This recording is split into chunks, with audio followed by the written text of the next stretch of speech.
Good evening. The Eyre Peninsula community has been dealt a cruel blow following another devastating fire near Port Lincoln.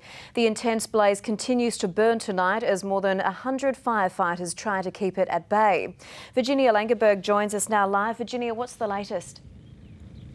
Well, Kate, since it began late yesterday, the fire has burnt around 2,000 hectares and destroyed several properties in its path. But late today, some good news with authorities confirming the blaze is now contained. And thankfully, there's been no loss of human life or serious injury, but the damage bill is expected to run into the millions. Devastation on Port Lincoln's doorstep. The tiny settlement of Sleaford reduced to rubble, Lower Eyre Peninsula again under siege. We are, in absolute shock still. Pretty shocked, yeah. It came up pretty quickly, so yeah. Fanned by strong winds and scorching temperatures, the fire tore through 2,000 hectares of scrub, razing 12 cabins, a home and 2 caravans. Several sheds and cars were also destroyed. It's horrendous conditions, it's very difficult. Amid the ash, tales of survival. The Sleaford Bay retreat saved, but not before an awful scare. Flames were quite high and it was going off around the house. A couple of times we thought we were very close to being in trouble. This koala somehow escaped the flames. He's dehydrated but will survive. He's looking a bit sore. He's got a burnt bottom foot and a bit of a burnt hand. More than 100 firefighters from around the state are tackling the blaze. Cooler conditions today sparing the nearby township of Tulka. Fortunately, there's been no human casualties, but for the next few days, dozens of brave volunteers will call this campsite home. Whilst it may at some time later today, tonight or tomorrow be listed as contained, I don't think this fire will be safe for a number of days.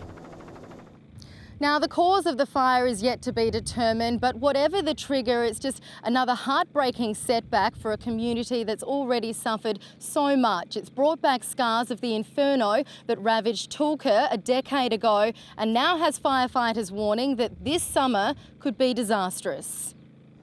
The fire surrounding Tulka continues to burn, but thankfully the threat has passed. The CFS today confirming it's starting to get the upper hand. I'd have to say I'm extremely relieved and pleased that there is no loss of life, either to the community or to emergency service workers. 11 years ago, the area of Tulka was blackened by another devastating bushfire.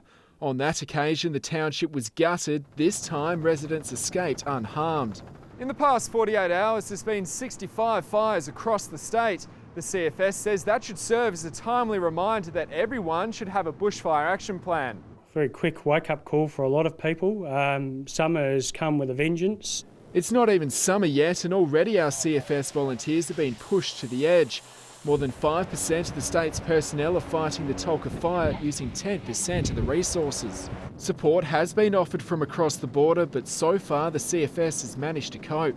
The Premier today joined a chorus of people thanking the firefighters for their efforts. I have concerns about not just the people that are in the path of the fire, but also the firefighters that put themselves in harm's way to get these fires under control.